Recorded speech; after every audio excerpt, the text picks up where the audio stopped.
Tonight, almost 2,000 COVID cases, but major changes to isolation rules. Thousands set for freedom. Lockdown could end in just 2 weeks.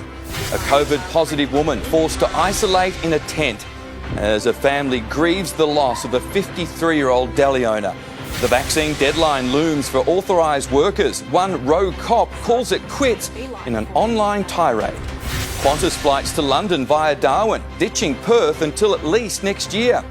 And Melbourne's record day of online-only auctions. We'll have the results live. Live from Melbourne, 7 News with Mike Amor. Good evening. Melbourne has hit another COVID high, this time 1,965 new cases, and projections were on track to reach 3,000 daily infections. But there is some good news. Isolation rules are easing and the push to vaccinate is bringing freedoms closer. The state is now due to hit 70% fully vaccinated 2 weeks from today.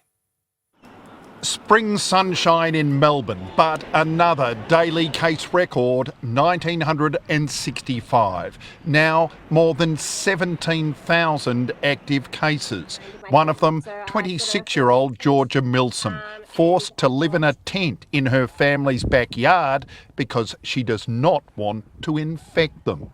My stepdad, he couldn't afford to not work. My family needs to pay their bills. And I've got a 5-year-old brother. She's pleaded with authorities, but there's no room in hotel quarantine for her. She'd been living in her car until her mum bought the tent. It's hard. It is really hard. Not having access to basic human things. COVID now so overwhelming, authorities have given up trying to track secondary close contacts. They will no longer have to isolate. A text message will be sent to our 16,000 secondary close contacts this weekend to advise them of this change and to release them from quarantine. So now only those who've had direct contact with the COVID positive will isolate. Their household members or workmates no longer considered secondary close contacts. They should avoid the primary contact, but those people can go to work, can go to Coles or Woolworths and get the shopping done, walk the dog, whatever it might be, they can go about their normal day-to-day life. We're on track for 3,000 daily cases by the end of October as predicted by modelling. Tragically, 5 people died with COVID. 578 people are in hospital, 117 in ICU, 83 on ventilators. Those patients stay in intensive care a lot longer than other patients with other conditions. So we're looking at the strain only going up in intensive cares over the next few weeks and months. The federal government is fast-tracking visas and travel for 2,000 British and Irish nurses to ease the strain Australia-wide. We would be interested in any opportunity that gets, staff from anywhere that have got significant ICU experience. The state government denies it's poor planning.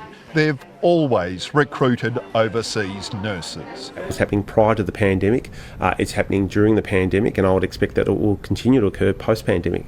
We're running ahead of the vaccination schedule, so we could get roadmap easing early. It's in all our power to bring those dates forward, and we'd love to see them as soon as we possibly can. But for Georgia Milsom, the COVID struggle is relentless now. It's been 2 years into this virus and, I would have thought that there'd be something more set in stone for our growing case numbers in the community. Nick McCallum is at the airport tonight. Nick, Virgin Airlines has been hit by a major COVID scare. Mike, a Virgin flight crew member has tested positive after flying on 6 separate flights over 3 days this week. So now authorities are trying to contact all passengers from these flights to and from Adelaide on October the 4th, to and from Sydney on October the 5th, and to and from Newcastle on October the 6th. Now, the COVID surge is so great in Melbourne, Virgin is now requiring all its employees here to have a COVID test by Monday, and that includes ground staff and back office workers. Mike? Nick McCallum live at the airport, thank you. The grieving family of a much-loved Richmond trader who died after contracting COVID has made an emotional return to his deli on Bridge Street. His 11-year-old son among those to pay tribute. These were the last words 11-year-old Sali Katoglu said to his dying father. Dad, don't go away.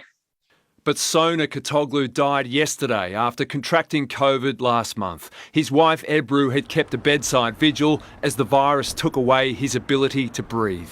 It's very sad to lose someone that beautiful. With their pain still raw, Sona Katoglu's family today visited his popular deli on Bridge Road. They wanted to see for themselves the outpouring of grief and love felt by the local community. So sad at the moment. He was an icon of Richmond. Everyone down Bridge Road just loved him so much. The 53-year-old was hospitalised the day after the anti-lockdown protests in Richmond and Kew. An earlier COVID test was negative. He worked so hard for his business. It was his dream. And he set this up basically with nothing, and I was a part of it when he was setting it up. It was his life. The 53-year-old was not vaccinated. Sadly, he'd been spooked by talk about possible side effects. Another 10 members of his family contracted the virus after his diagnosis. It is so important to get vaccinated. It does save lives. Sona Katoglu was hospitalised on the day of Sali's birthday, a young boy robbed of his father's guidance but determined to follow his example. He done everything for everybody. He's nice to everyone, a hero. Cameron Bowe, 7 News. The deadline for essential workers needing their first dose is now less than a week away. A senior police officer has quit the force as she slammed the government for its handling of the COVID pandemic and vaccine mandate. Acting Senior Sergeant Crystal Mitchell has gone rogue, outraged at Daniel Andrews' handling of the pandemic. He is responsible for the increase in violence that has occurred. The police are now there to enforce a law that says, well, you're here and I have to arrest you and I have to fine you. The 16-year veteran handed in her resignation after speaking out on social media. All of my friends that are working the front line and are suffering every day, enforcing show directions that the vast majority, or certainly a great majority, don't believe in and don't want to enforce. She's established a new union with 300 members, all wanting to fight the mandatory vaccination laws. A Victoria Police statement says it's vital members are vaccinated. This ensures that their colleagues and the community are not at risk from the spread of the virus by police.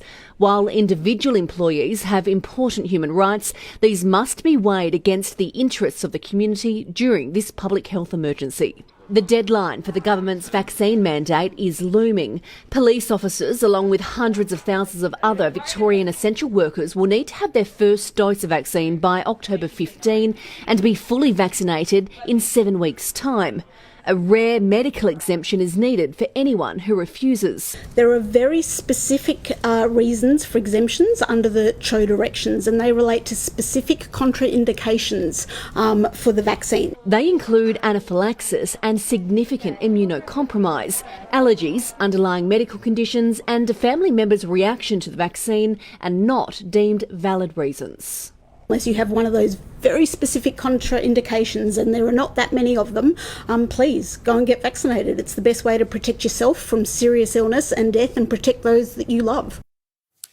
And Tegan Doling is at the Campbellfield vaccination hub, and Tegan, our targets are getting closer. They are, Mike. The projected targets we're set to reach, that 70 and 80% fully vaccinated targets, is edging closer, even compared to just yesterday. The most recent data shows that we're likely to reach that 70% fully vaccinated in 14 days and then 80% on Thursday, November 4. We are being reminded there's now enough vaccine supply for anyone with Pfizer booking to allow 3 weeks between doses. And obviously bringing those bookings closer, Mike, means that we're also bringing closer that reopening date. Oh, it'd be nice, wouldn't it, Tegan? Thank you. There's been a surge in cases in Mildura, with 20 new infections today, taking the total there to 37. The region was forced into a snap 7-day lockdown last night with just hours' notice. We're particularly concerned about Mildura because of this rate in case growth, and we believe there may be additional cases out there yet that we have not found. Mildura Public Hospital is assuring residents local ICUs and COVID wards are holding up well. New South Wales has reached another vaccine milestone. 90% of people eligible have had their first dose. The state's Premier and Chief Health Officer came out together for the first time in days, putting rumours of a rift to rest ahead of Monday's reopening. We listen to the health advice, we listen to the economic advice, we listen to the mental health advice as well. Everything we do is in a measured way, in a considered way. There were 580 new infections and 11 deaths there today. The ACT recorded 25 new cases. There were no cases in Queensland today. There have been a number of arrests and 27 fines issued following pop-up protests around the state this afternoon. From Glen Waverley to Campbellfield to Castlemaine in regional Victoria, none of the demonstrations appeared to gain any traction. The so-called freedom protests had been organised on encrypted messaging apps. Qantas has confirmed its flights to and from London will go via Darwin when they resume next month. Inbound passengers will be allowed to continue on to Melbourne to quarantine as thousands of Australians stranded in London look to come home. Like most of us, Sierra Scott's phone is never far away, but for the mum of two, it's the only way her son has been able to meet his grandmother in Tasmania. She's a very hands-on grandmother and she just can't. She hasn't even laid eyes on her grandson, and it's just not fair. Sierra fears her UK visa won't be extended a fifth time. She's been trying to get home since last year.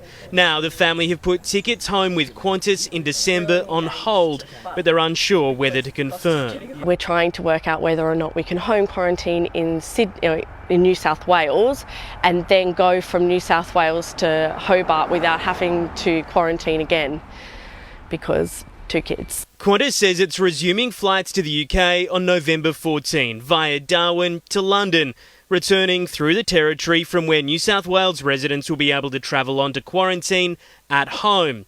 Flights in and out of Melbourne are due to start in December, but questions remain from people like Nicola Calvani, living in Ireland. Until I can hear a solid plan from the government that explains exactly how I will be able to get home, qualify for home quarantine, and then get to my house from the airport, because there's still no plan for that either, then I won't be booking a flight. Qatar Airways and Emirates have begun selling flights online from February. Singapore and British Airways from March. Certainty of movement, no borders, no quarantine is what the industry will need to survive. Ultimately, we will be moving away from hotel quarantine to home quarantine over time, because that's what makes more sense. Demand for tickets home remains high. 6,700 Australians in the UK are currently registered as wanting to return.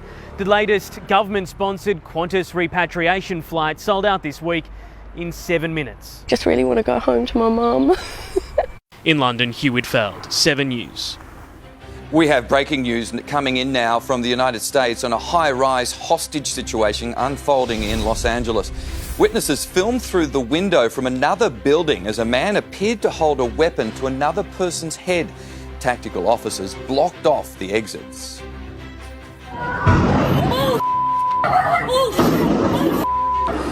They cut the lights and moved in before shots rang out. The suspect was killed. His hostage rescued. It's still unclear what sparked the tense standoff. There's been a dramatic rescue at Plenty Gorge in the city's north. 2 women became stuck down an embankment this afternoon. Emergency services rescued the women. The pair have been taken to hospital as a precaution. A 4.8 magnitude earthquake has rocked the Murrayville community on the Victorian side of the South Australian border. It happened around 3:50 this morning, with more than 270 reports to authorities. No one was injured, and there haven't been any reports of damage. It comes less than a month after Melbourne recorded 5.9 quake. Scott Morrison has found a powerful ally on the pathway to net zero. a leading voice in Australian business, is joining the push for large cuts to emissions. Stuck in quarantine for 2 weeks, Scott Morrison knows the clock is ticking. Free on Monday, his focus, thrashing out a deal with Barnaby Joyce to help Australia transition to a cleaner future. A tough task, but he's just been handed some extra ammunition. It's a plan about transforming the Australian economy through the adoption of new technology. The Business Council of Australia outlining its own blueprint to decarbonise by 2050. A strategy that includes almost doubling the country's 2030 emissions targets from 26 to 28% to between 46 and 50% below 2005 levels, saying that would help grow the economy by $890 billion and create 195,000 jobs over the next 50 years, leaving Australians $5,000 better off per year.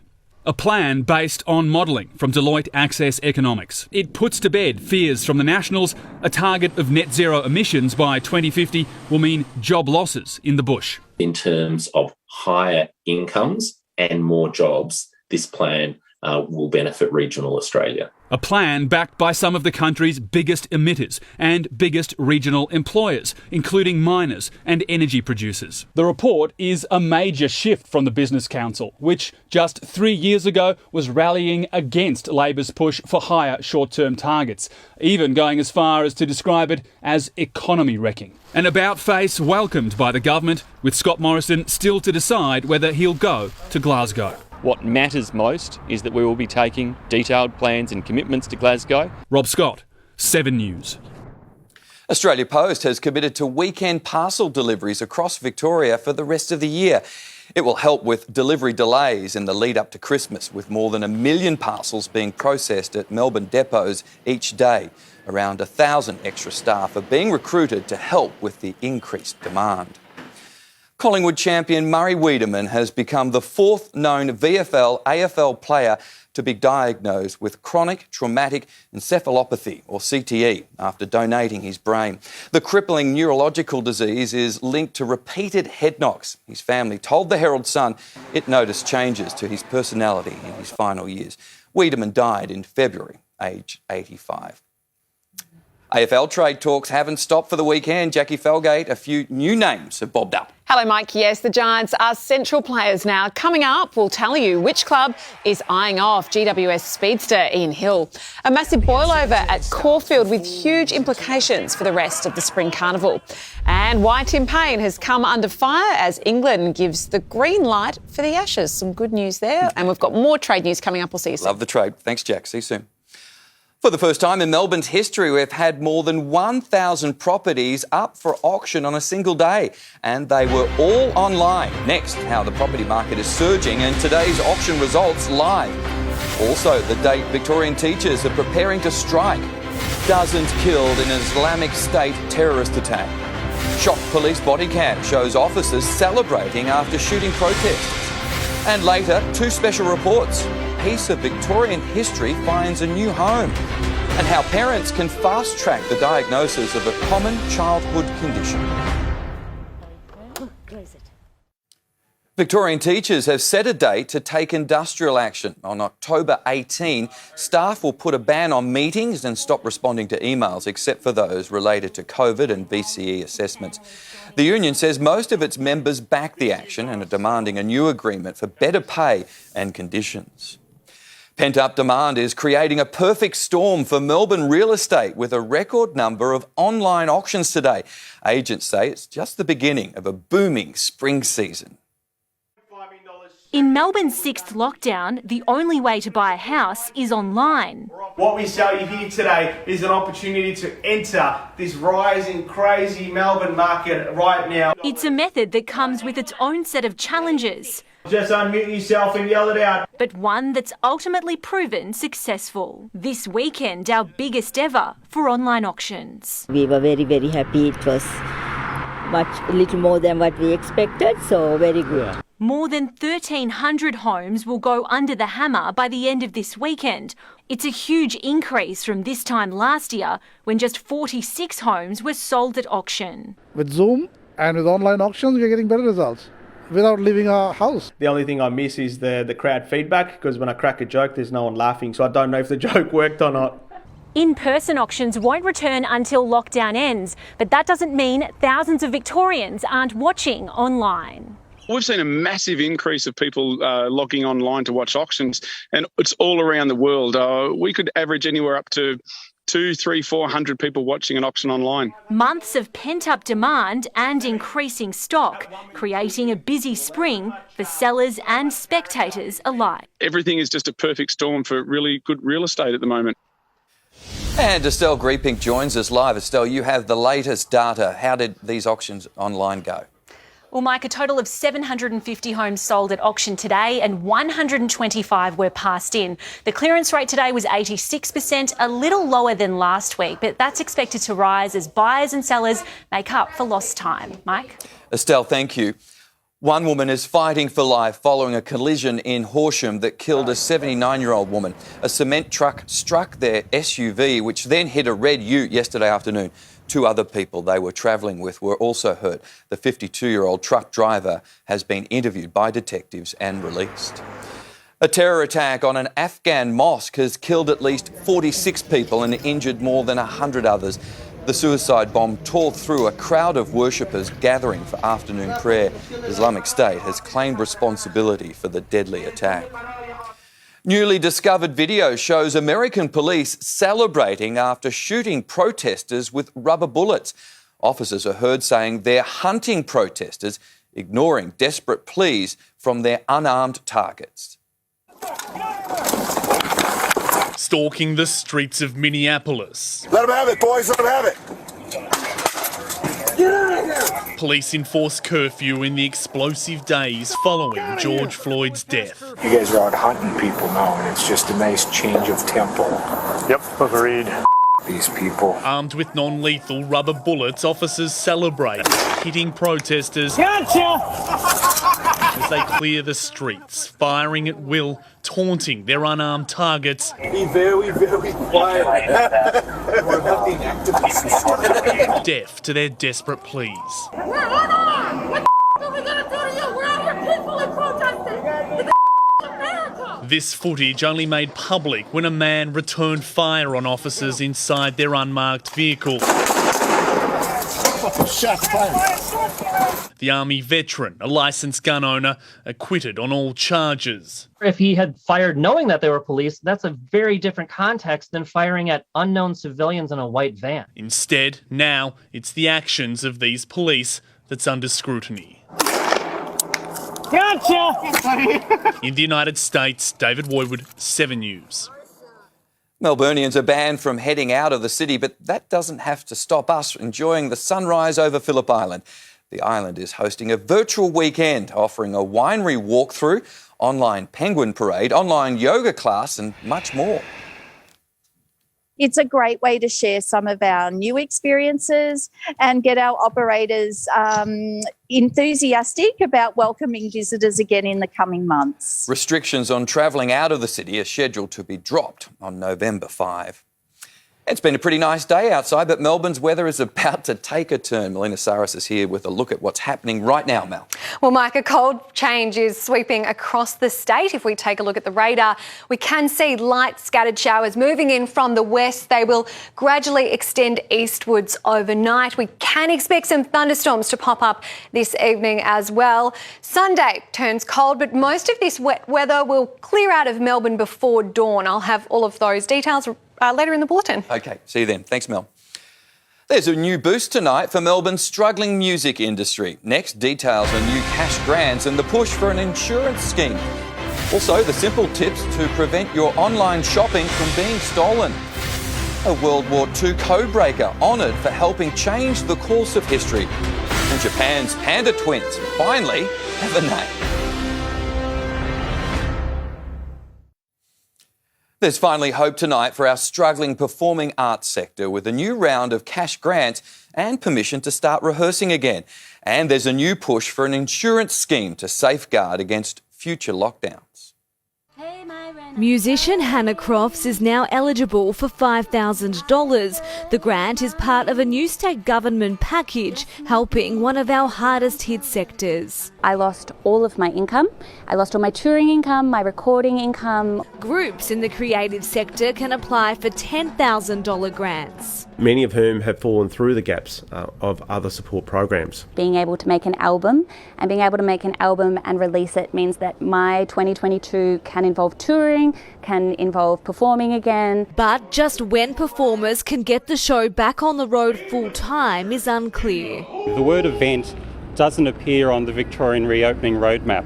The opposition wants to create an insurance scheme for local events to cover the costs of any future cancellations due to lockdowns. They need the confidence with insurance that is backed by government to ensure ultimately that in case of a cancellation, they're not going to be left out of pocket. In another step forward for the industry, performers in some of our biggest productions, from Moulin Rouge to the Australian Ballet Company, will now be able to rehearse together while we're still in lockdown. You've got to make sure that your artists have had the capacity to be able to train and rehearse. The industry pleading for our roadmap to mirror New South Wales with greater density limits. They're keeping their fingers crossed for a better 2022. I'm double vaccinated and I'm feeling really hopeful about next year. But it's not enough.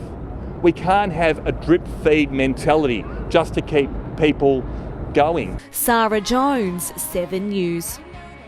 We're being warned of a looming surge in parcel thefts as we edge closer to Christmas. As online shopping reaches record highs, only around half of all Australians have a safe place for their post to be delivered. This was no special delivery, but rather a brazen snatch and grab.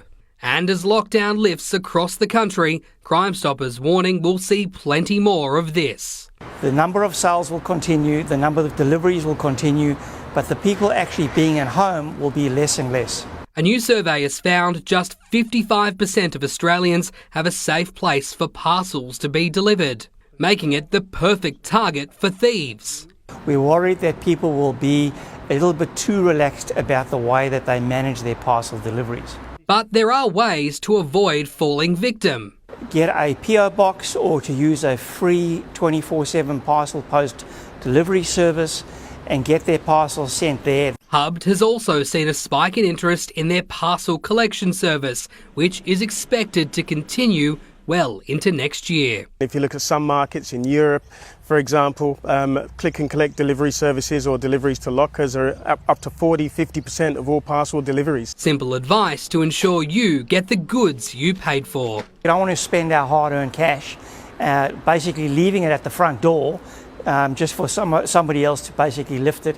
Matthew Carstunen, 7 News. A man has been seriously injured after his ute burst into flames at Rainbow Beach, north of Queensland's Sunshine Coast. The blaze sent smoke into the air around the popular camping area. A man in his 20s was airlifted to hospital with burns to his arm and stomach. Scaffolding has collapsed on a Hong Kong road during wild storms. Crashing down 30 stories from a high-rise, the debris crushed cars and trapped at least 2 drivers. A female construction worker was killed. A former British codebreaker who helped turn the course of the Second World War has been presented with France's highest honour. The 95-year-old helped the Allies read Hitler's encrypted orders. This gentle great-grandmother doesn't look like a war hero. But where soldiers used their weapons, she used her brains to help bring an end to the Nazis. Well, thank you. In an English garden today, Lorna Cockaine presented with France's highest honour, the Légion d'honneur. I'm really overcome with all this. For helping break Hitler's Enigma machine, which sent coded messages to his military, especially Navy. The Allies just couldn't break the code. Then, a 19-year-old Lorna joined a top-secret team at Bletchley Park. We didn't know what we were doing. We were just doing what we were told to do. And it wasn't for years later that I discovered exactly what we were doing. Wow. Lorna and the undercover codebreakers spent endless hours feeding patterns and formulas into the world's first computer, Colossus. The extraordinary story captured in the film The Imitation Game. Oh my God. We were all working day and night. There were a lot of people there, and so this honour is not really mine, it belongs to all of them. Breaking the code was an official secret for decades, and even Lorna wasn't aware of what she helped achieve. But it turned the war. The Allies could decrypt Hitler's every order, bringing an end to his grip on Europe, saving countless lives. Michael Usher, 7 News. 2 giant panda babies born in Tokyo in June have finally been named after 200,000 suggestions from the public. Their names, Lele and Shosho, when combined, mean a bright dawn leading to the future. The cubs are doing well and are expected to make their public debut with mum when they're 6 months old in January. There's new evidence tonight. Early detection of one of Australia's most common disabilities could give newborn babies the best chance at living their best life. Next, the expert advice for expecting parents. Also, why Melbourne South could soon be known by a new name. How Victoria's first police chopper has been saved from the scrap heap. And the moment a simple sports report turned into a fire emergency. There's a push to rename South Bank and give it an Aboriginal name. It's reportedly part of a secret art project believed to include a $2 million sculpture of a kangaroo on a chair. The name change isn't a done deal, and there could be even more public artworks installed in the popular precinct. Early testing is helping fast-track the diagnosis of cerebral palsy in newborns. Parents now have the option of a simple test that can provide enormous benefits. At just 3 days old, little Sebastian was rushed to hospital after suffering from a stroke. It was very, very scary. His parents were told he may never walk again. It was a very challenging and emotional time for all of us, not knowing what was going on. And even if he would survive. Directed to the country's first early cerebral palsy diagnosis clinic, and from a series of groundbreaking tests, doctors found Sebastian was living with the neurological condition at 4 months old. Treatment began right away. Making sure that any therapies we do are a part of life. It's been life-changing. Sebastian's walking, he's almost talking, he's kicking the soccer ball. Together, the 3 tests fast-track diagnosis at an earlier age with 98% accuracy, involving a short video assessment of movement, an MRI to identify the size and location of the brain injury, and an examination assessing muscular and postural changes. We can actually bring the diagnosis of cerebral palsy down well under 12 months to a time where the brain is changing so quickly, we can make a real difference in terms of early intervention. Ahead of World Cerebral Palsy Day, clinicians are urging any children showing symptoms to get tested straight after birth. A simple 3-minute video assessment could be the first step in identifying the condition. Early intervention can improve the lives of children with cerebral palsy, no matter how severe their disability is. Small steps toward a brighter future. Yay. Angelique Opie, 7 News. Victoria's first police chopper will soon be placed on public display. It spent more than 2 decades in our skies rescuing Victorians in dire straits. Now the aircraft has itself been rescued after being found abandoned in a paddock. A final flight to long overdue recognition for an aviation pioneer grounded and forgotten for 2 decades.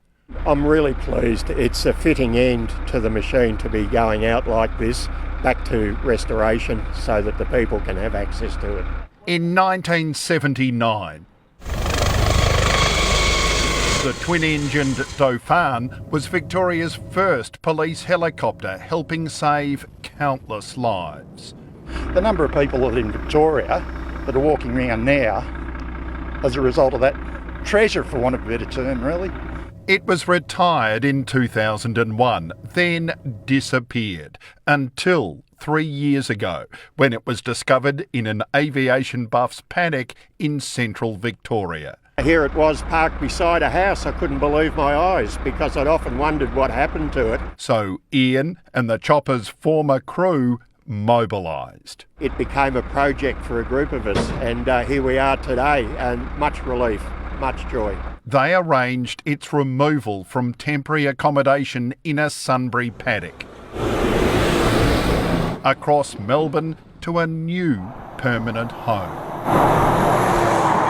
Moorabbin Airport's Aviation Museum.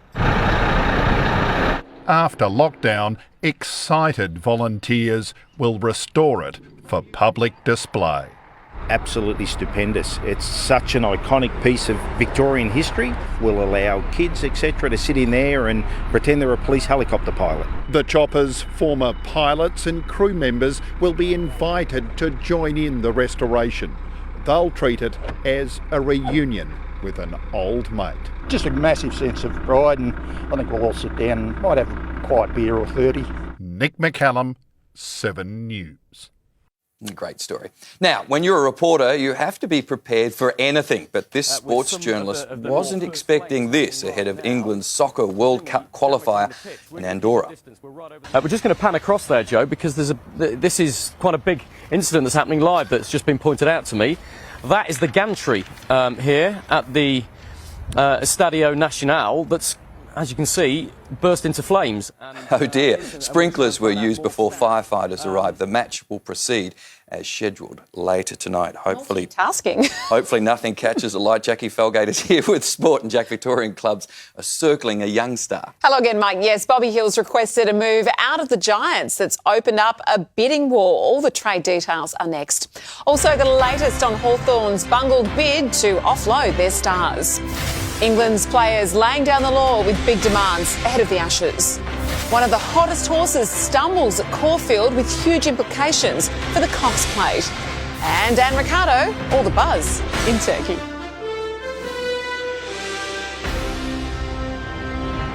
Welcome back. The trade period has opened up a bidding war as Victorian clubs circle a young Giant star.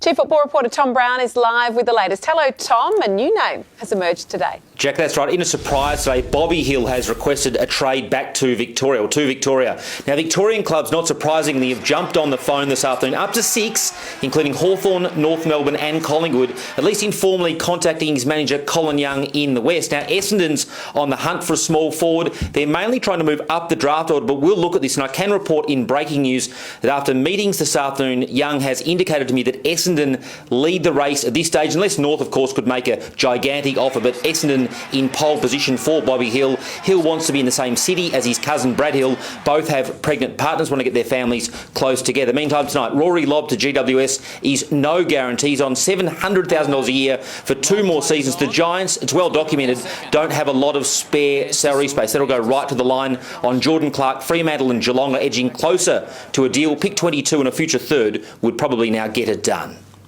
We do have a strong interest in Jordan Clark, and those discussions continue, but we'll be taking particularly 6, 8 and 19, we'll be taking those to the draft is what our position is right now.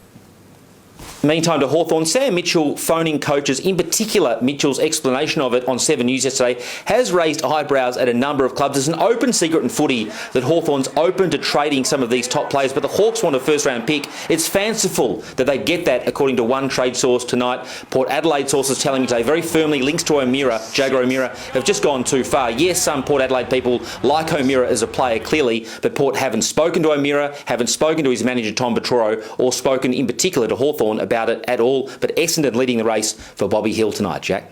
Plenty of news there. Thank you very much, Tom.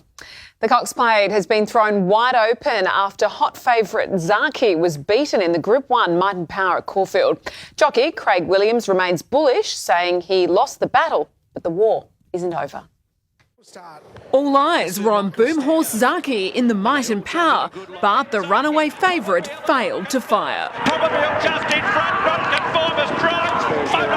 Photo finish. Kiwi supermare Probabile edging out non-conformist and throwing the Cox Plate market wide open. She kept trying her heart out, and no, it was great. She's just all guts and determination. Zaki blowing out from $1.85 to $2.50 in the Cox Plate after finishing third. I thought his action looked okay, but As we know, the track's very, very firm there today. Damien Oliver guided the James Cummings-trained Colt Animo to victory in the Group 1 Guineas. Animo won the Guineas from Captain Artorias. It was Oliver's second Caulfield Guineas. The last time he won the race was 31 years ago. I rode my first Group 1 winner for his grandfather, Bart, here on Submariner in the Rupert Clark. So I've ridden Group 1s for his father, Anthony, and now James as well. In the Toorak Handicap, I Am Thunderstruck stuck to the plan. I'm Thunderstruck finishes hard, gets a nick in front and won the Toorak. I'm Thunderstruck from Tafane Superstorm late. They're all playing jockeys out there trying to keep the favourite in, and for him to keep fighting and getting through as a young, inexperienced horse, it was a massive effort. Australia's Test captain Tim Payne has been accused of showing a lack of class towards the English side. Joe Root and his men say they're coming down under for the Ashes, but only if certain conditions are met. It's official, the Poms are coming, convinced they've done cricket's heavy lifting during COVID. I think England have played 18 Test matches since the start of the pandemic. That is way more than anyone else. But a rider. In a statement from the ECB, this decision is subject to several critical conditions being met. Those conditions? Quarantine. Most likely the Gold Coast for players ahead of December's first test at the Gabba.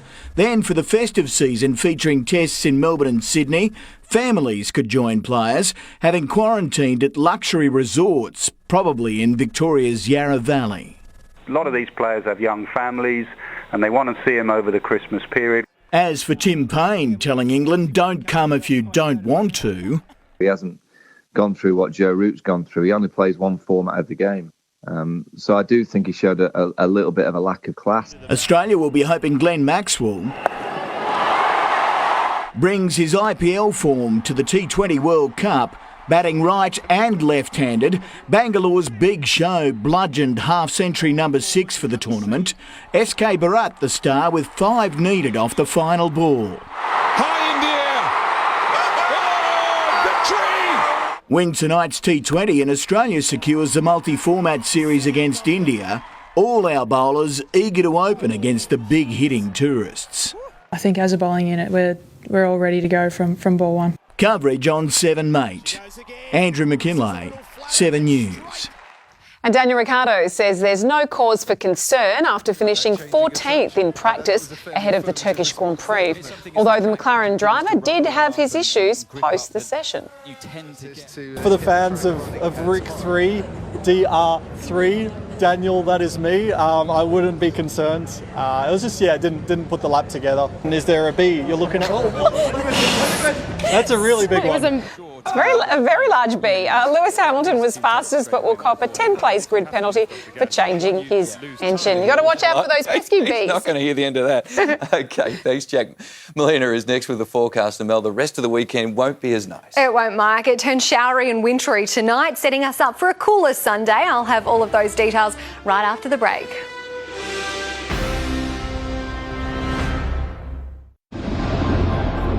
It'll be a weekend of two halves. Warm sunshine today, cold and showery tomorrow. The city made it to a top of 25 degrees. Outside now it is 18 and showers are likely this evening.